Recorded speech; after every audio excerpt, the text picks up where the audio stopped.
What's going on, people? We are Tottenham TV. Time to take a break from Spurs. Time to talk about some Spurs players on international duty. And we're going to start off with Lucas Bergvall. Sweden beat the Ukraine 3-1 in their World Cup playoff. They're through to the final now. They're going to face Poland in the final. So one of Sweden or Poland will be going to the World Cup. Lucas Bergvall, part of the squad, coming on for the last 13 minutes of the game to help Sweden through. 67% passing accuracy, not great. One shot, only 8 touches and 1 recovery. So, I mean, didn't play his biggest part, but I guess any kind of minutes is valuable for Bergvall at this moment in time, because we've seen the last couple of games, he's been extremely rusty. Yeah, and we're going to need him to be at his freshest in the running, aren't we? And I think he's such an important player for us, because when you look at our available midfielders, I think technically he's probably the best available. And that we have, who can play central midfield. And I think we have, since he's not been in the team, we've really struggled to kind of keep the ball in that area. So need him to be fit, and I'm glad he's playing for Sweden coming on. Let's see if he plays any part in the playoff final. But yeah, really great that he's got some minutes, and obviously Decky will be watching this with a keen eye, because he's hoping to get to that World Cup, and they have to win that game if he's going to get there, if he's got a chance. Yeah, absolutely. Let's talk about Vuskovic now, because he's clearly the winner of yesterday. Scores his first goal for Croatia, starting at centre-back in a 2-1 win in a friendly over Colombia. 1 goal, 14 defensive contributions, 10 clearances, 100% aerial duels won, 3 ball recoveries, 96% pass accuracy, 45 passes completed, and 100% successful long balls as well. And if we just bring up the X, can see there is him collecting his Man of the Match award from the game as well. I mean, is there anything that this man cannot do? Any sort of level you put him in, he just seems to flourish.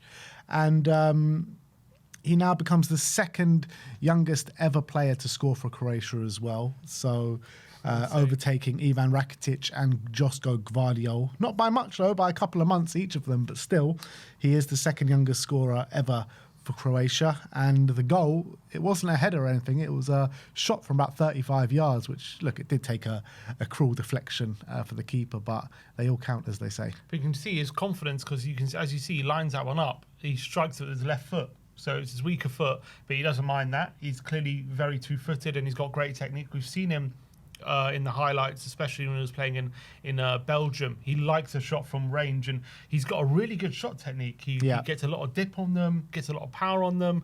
And as much as he is obviously known for being very tall, very good aerially, he's got brilliant technique as well. He's a brilliant player on the ground. And we saw that in pre-season, didn't we? He scored a brilliant goal against Reading before we loaned him out. So this guy, he's an all-rounder. And we've been talking about every step of the way, you know.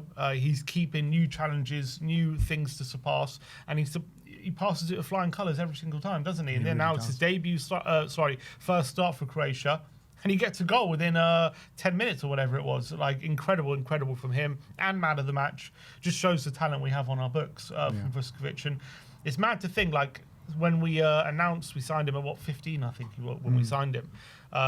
Obviously, there was a lot of fanfare about him at the time, and I think people were saying this guy who's a lot of talent could go on to be one of the top centre backs. Down the line, a lot of people excited about him.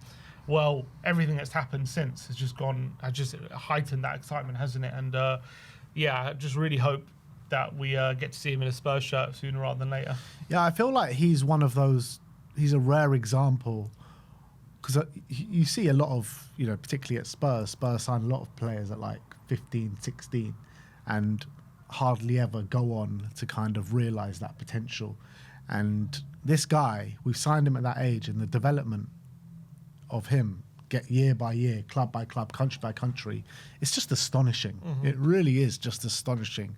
And the word generational talent is bandied about too easily, but he genuinely is a generational talent, isn't he? Yeah, he seems genuine. And he's still he's still a teenager. Yeah. It's crazy. It's crazy.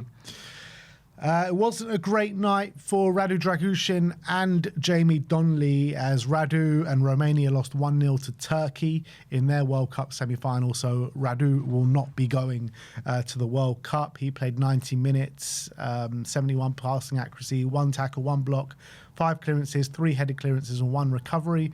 And Jamie Donnelly and Northern Ireland went out to Italy in the semi-final. I mean, that was always an uphill battle for Jamie. It must have been a great experience for Jamie Donnelly, though, to play, 79 minutes against this Italian. I mean, not the greatest Italian side, but still an Italian side nonetheless. Yeah, for sure. And I've seen recently he's starting to do a bit more for Oxford, so that's really great. And I know he picked up an injury quite early on, and he seems to be back now, and he scored not long ago. So this will obviously help him grow in his experience. Still, he's not that young anymore, but it'll be interesting to see what kind of the future holds for him at Tottenham. But this international experience will be great.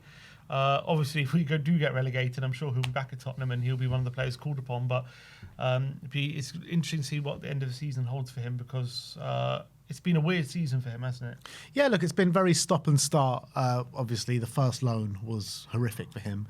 Since going to Oxford, he got that injury in his first game.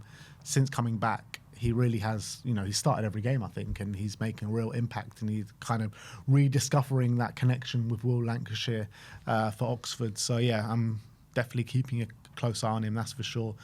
In terms of Wales, they went out on penalties to Bosnia. Edin Dzeko, 40-year-old Edin Dzeko, taking it to the penalty shootout. Ben Davies wasn't part of the squad. Obviously, he's injured, but he was honoured by Wales pre-kickoff for making 100 caps for Wales. So it was nice to see that. That's lovely. And did you notice the penalty shootout? Yeah, I saw Brennan Johnson. Brennan Johnson blazing it over the bar, and I think they were in the lead at the point and at the time. Yeah. And unfortunately, that kind of cost them a bit, and it was a terrible effort, unfortunately. It's to make it 3-2, wasn't it? Yeah. Hasn't gone very well for him since going to Palace, has it? Unfortunately for him. So, look, take that as you will. But yeah, Ben Davies, big up to him. Big achievement, and I'm sure it's not the last Wales have seen of him just yet. Yeah, for sure. But they will not be going to the World Cup, which is very unfortunate. Randall Kolo Muani was called up for France, but he was an unused substitute in the 2-1 win over Brazil. Tyrese Hall, actually, we didn't speak about this. He was called up to Jamaica, and he was part of the squad that won 1-0 over New Caledonia in their World Cup qualifier. He didn't get on the pitch, but unbelievable. Called up for Jamaica, Notts County, doing really well there. Scored on the weekend, I believe, and this guy's season has been fantastic, Tyrese Hall, and massive congratulations to get called up by Jamaica, and I'm sure he'll be getting his first cap sooner rather than later. Yeah, I wouldn't be surprised if it's in the next game. And it's interesting to see his development, isn't it? Because he seems to be playing more of an attacking role out in at Notts County, whereas before he was, I think a lot of the clubs saw him as like a number 6 or a number 8 in a central role. But he's going from strength to strength, and he's another player who's been really flying this season. Yeah, he has. He's an unbelievably versatile player. The amount of positions that this guy has played for the under-21s, now at Notts County. In his last season for the under-21s, he was being deployed as like a false 9 at times. So a false 9, attacking role, deep lying playmaker, box-to-box player. He seems to have it all.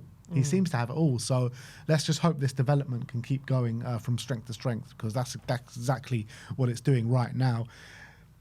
Another player called Hall, not Tyrese Hall, but Ty Hall, under-18 captain, has been called up to train with the English senior team over the past couple of days at Wembley. He made his first team bench appearance against Frankfurt in the Champions League in January and was called up by Thomas Tuchel, so he had enough numbers to run the training sessions that he wanted to, which is very interesting. Son of Fitzhall. Oh, right. That's a great experience for him. I haven't heard too much about him, to be honest. Ty Hall, how excited Spurs are about him. He's making big waves in the under-18 game at the moment. So, he hasn't made that step up to the under-21s just yet, but he's the captain of the under-18s. Where does he play? He's a midfielder. Midfielder. He likened his game to Rodrigo Bentancur, that kind of style of midfielder. Well, people can take that as they will. Some people will be happy about that. Some people won't be. But yeah, excited to see what the future holds for him. Yeah. So that is your international roundup. There are a lot of games happening over the weekend, which we'll bring to you on Monday. But so Senegal play Peru on Saturday. Tonight, you've got Argentina against Mauritania. You've got England under 21s face Andorra with Archie Gray and Ashley Phillips in the squad. Spain plays Serbia. England, Uruguay tonight. Netherlands against Norway. Austria against Ghana. Callum Olisesi has been called up to the under 20 squad. Anything else? Sunday again, France are in action against Colombia. So we'll bring you all the feedback to that on Monday. So thank you everyone for joining us today. Like, subscribe and comment. And as always, come on you Spurs.